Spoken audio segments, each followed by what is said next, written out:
বৃষ্টি থামার শেষে সোনালি আলোয় মিশে। না না, এক্ষুনি বৃষ্টি থামার কোনো দরকার নেই। এই বৃষ্টি আমাদের অনেক দিনের কাঙ্ক্ষিত শান্তির বাড়িধারা।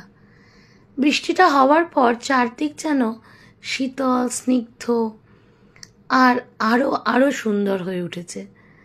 আর এই গাছগুলো আরও সবুজ আর দেখে মনে হচ্ছে আরও সতেজ আরও সুন্দরী হয়ে উঠেছে।